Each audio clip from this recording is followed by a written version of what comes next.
नमस्कार दोस्तों, आप सभी का हिंदी सागर चैनल में स्वागत है। आज हम लोग वाक्यांश के लिए एक शब्द को देखेंगे जो कि लगभग सभी एग्ज़ामों में, जितने में भी हिंदी पूछी जाती है उन सभी एग्ज़ाम में एक दो क्वेश्चन रहता ही रहता है, चाहे वो यूपीएसआई का हो, चाहे लेखपाल का हो, चाहे आरओ या आरओ। लेकिन आज ऐसे सेंटेंस को हम लिए हैं जो कहीं न कहीं पूछे गए हैं और बहुत ही इम्पोर्टेंट हैं। तो ये स्पेशली आरओ और एआरओ के विगत वर्षों में जितने प्रश्न पूछे गए उनको समाहित किया गया है। और ये आरओ एआरओ के अलावा यूपीएसआई, बीडीओ, लेखपाल तथा अन्य सभी परीक्षाओं के लिहाज से महत्वपूर्ण होगा। तो इसमें एक भी छांटने के लायक नहीं है। वैसे आप लोग भी देखते होंगे, पढ़ते होंगे, तो उसमें आप लोगों को खुद ही समझ में आ जाएगा कि किस लेवल का क्वेश्चन है। तो आइए बिना देरी के शुरू करते हैं। हाँ, एक बात और कि आप लोग इस वीडियो को ज़्यादा से ज़्यादा स्नेह और प्यार दें और कंटेंट सही लगे तो आप लोग चैनल को सब्सक्राइब भी करें और दोस्तों में भी शेयर करें। तो चलिए शुरू करते हैं बिना देरी के।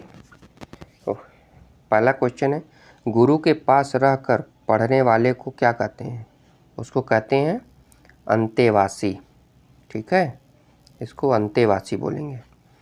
दूसरा है, पहाड़ के ऊपर के समतल जमीन, जो उसे बोलते हैं आदित्य। ठीक है।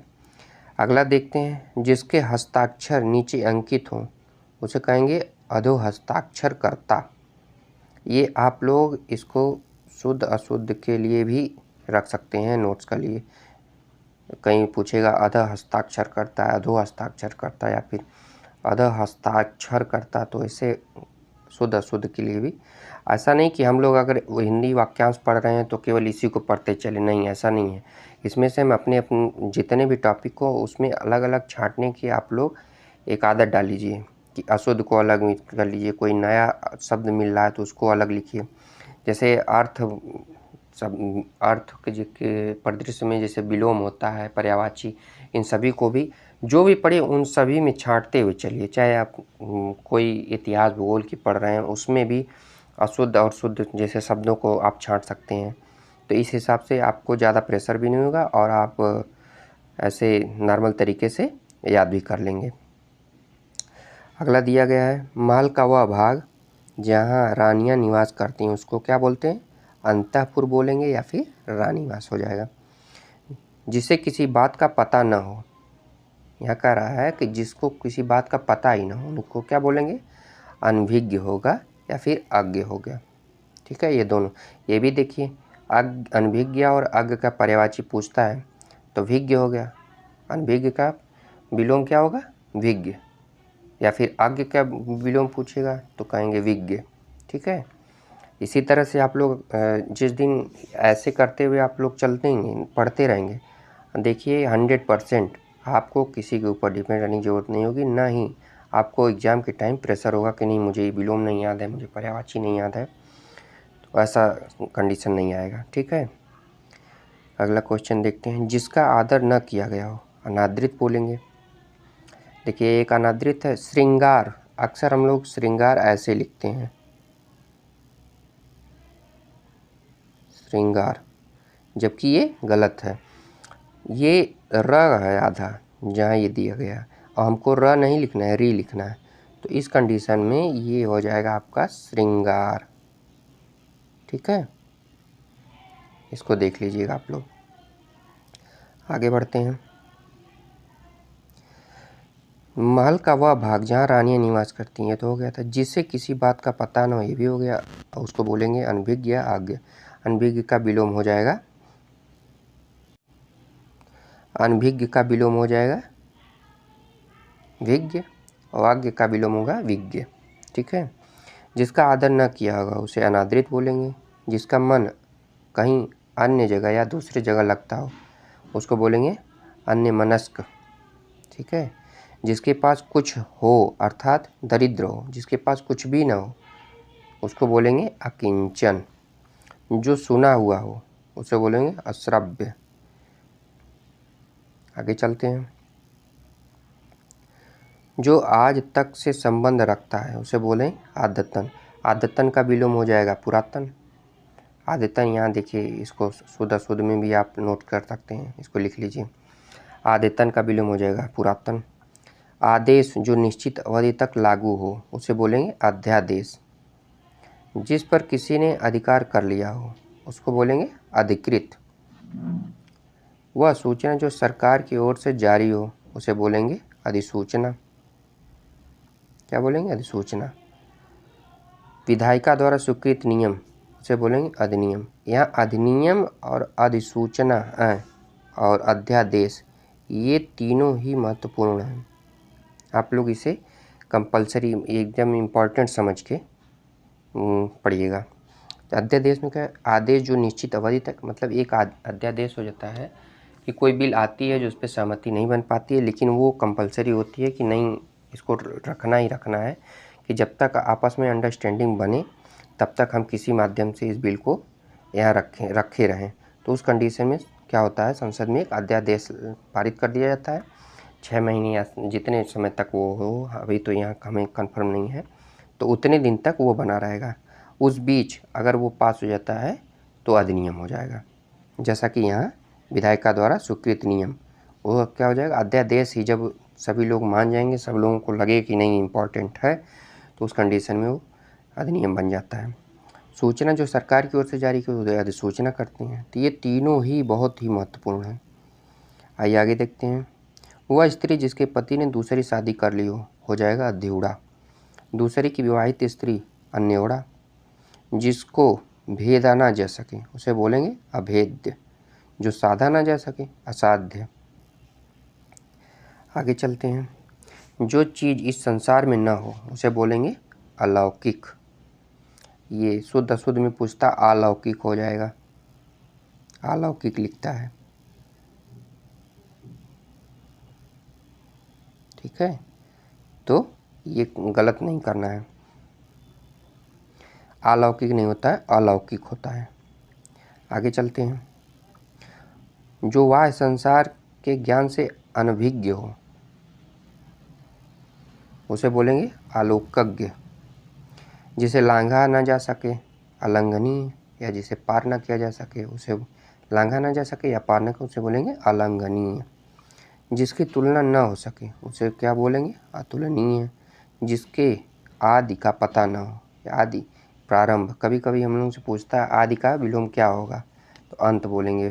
प्रारंभ का तो शुरुआत। यहाँ अगर वो संज्ञा का विलोम पूछा जा रहा है तो संज्ञा का ही आप लोग उसको आंसर देने के दिया करिए। ऐसा नहीं कि वो किसी और से पूछे और आपने पूछा आदि का विलोम तो आप लिख दो प्रारंभ, ऐसा नहीं होगा। तो जिसके आदि का पता ना उसे बोलेंगे अनादि। अनादि। जिससे आने की तिथि निश्चित न हो उसे बोलेंगे अतिथि। अतिथि तो बिना बताए ही आते हैं। कमर के नीचे पहने जाने वाला वस्त्र अधो वस्त्र हो जाएगा। जिसके बारे में कोई निश्चय न हो उसको बोलेंगे अनिश्चित। जिसका आदर न किया गया हो अनादृत हो जाएगा वो। जिसका मन कहीं अन्यत्र लगा हो अन्यमनस्य का हो जाएगा। जिसके धन को व्यर्थ ही खर्च करता हो उसे बोलेंगे अपव्ययी। ठीक है, एक होता है जो बहुत ज़्यादा धन खर्च करे वो अपव्ययी हो जाएगा, और जो कम खर्च करे उसे मितव्ययी। मितव्ययी में धन को संचित करने वाला, अपव्ययी मतलब धन को खर्च करने वाला। आगे देखते हैं। आवश्यकता से अधिक धन का संचय न करना अपरिग्रह। ये बौद्ध धर्म का एक, बौद्ध धर्म भी इसको, बौद्ध महात्मा बुद्ध ने इसे अपनाया था, अपरिग्रह। जिसके पास कुछ न हो अर्थात दरिद्र हो अकिंचन, तो हम लोग ऊपर देख लिए थे। जो कभी मरता ना हो उसे बोलेंगे अमर। ठीक है, जो सुना हुआ ना हो उसे अश्रव्य बोलेंगे। इसका भेदन अभेद्य हो जाएगा। जो साधा ना जा सके असाध्य, ये अलौकिक। जिसे लांघा ना जा सके अलंघनीय हो जाएगा।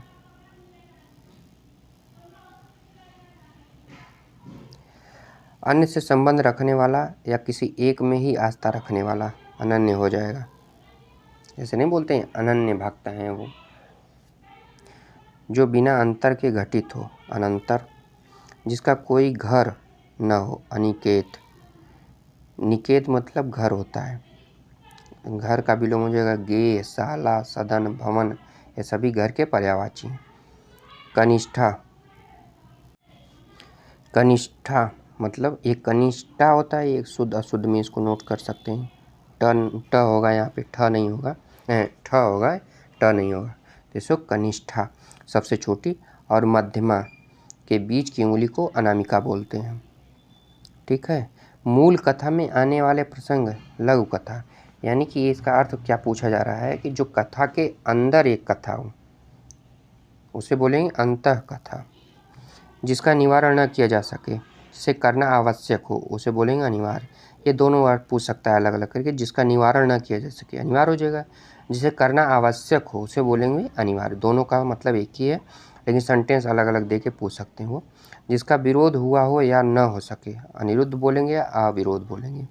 जिसका किसी में लगाव या प्रेम न हो अनुरक्त। अनुरक्त का विलोम हो जाएगा आपका विरक्त। ठीक है। जो अनुग्रह से युक्त हो अनुग्रहित, उसे अनुग्रहित बोलेंगे। जिसकी सबसे पहले गणना की जाए अग्रगण्य हो जाएगा वो। सभी जातियों से संबंध रखने वाला अंतर जातीय। जिसकी कोई उपमा न हो उसको बोलेंगे अनुपम। जिसका वर्ण न हो सके अवर्णनीय। जिसका खंडन न किया जा सके उसे बोलेंगे अखंडनीय। जिसे जाना न जा सके उसे बोलेंगे अज्ञेय। जो बहुत गहरा हो उसे अगाध। जिसका चिंता न किया जा सके उसे बोलेंगे अचिंत्य। जिसको काटा न जा सके अकाट्य। जिसका त्याग न किया जा सके अत्याज्य। इसे आप शुद्ध शुद्ध में नोट कर लीजिएगा, अत्याज्य हो जाएगा। आगे देखते हैं। वास्तविक मूल्य से अधिक लिया जाने वाला मूल्य उसे बोलेंगे, एक मिनट, हाँ, वास्तविक मूल्य से अधिक लिया जाने वाला मूल्य उसे बोलेंगे अधिमूल्य या फिर अधिक मूल्य। ठीक है। यहाँ हम लोग देख लिए हैं जितने भी इम्पोर्टेंट वाक्यांश थे उसको आज हम लोग देखे हैं, और उसमें से कुछ हम लोग शुद्ध अशुद्ध पर्यायवाची विलोम को भी देखा गया है। ऐसे आप लोग भी कोई भी बुक पढ़िए, हिंदी हर जगह आपको मिलेगी। जितनी भी आर में पूछा जाता है, आप अगर करंट अफेयर पढ़ रहे हैं या फिर इतिहास पढ़ रहे हैं, भूगोल पढ़ रहे हैं, तो सारी जगहों से आप कुछ न कुछ वहाँ से निकालने की कोशिश किया करिए। जैसे कि अभी करंट अफेयर पढ़ रहे हैं तो वहाँ से आप शुद्ध अशुद्ध या फिर विलोम का भी निकाल सकते हैं। हिस्ट्री पढ़ते हैं तो वहाँ से भी विलोम पर्यायवाची आपको मिल जाएगा। तो अगर आप इस तरह से छांटने की एक आदत डाल लेंगे तो आपको जान लीजिए कि एक एग्ज़ाम तक एक अच्छा नोट्स तैयार हो जाएगा आपका, और वो आपके ऊपर प्रेशर भी नहीं होगा। तो ऐसे ही आप लोग हमारी वीडियो को देखते रहिए और अपना स्नेह और प्यार वीडियो के प्रति बनाए रहें, और ज़्यादा से ज़्यादा हो सके तो शेयर करें और चैनल को सब्सक्राइब भी कर लें। कंटेंट अच्छा लगे तो आप लोग कमेंट के माध्यम से हमें ज़रूर अवगत कराया करिए, क्योंकि आप लोगों का कमेंट ही हमें उत्साह और कुछ और नया करने का आदत डालेगा। और आप लोग ज़रूर कमेंट करें करके, और अगर वहाँ पे ना मिले तो आप हमारे टेलीग्राम ग्रुप हिंदी सागर में भी जुड़ के वहाँ पे हमें सूचित कर सकते हैं क्या कमियां थीं, क्या इसमें जोड़ना है, क्या हटाना है।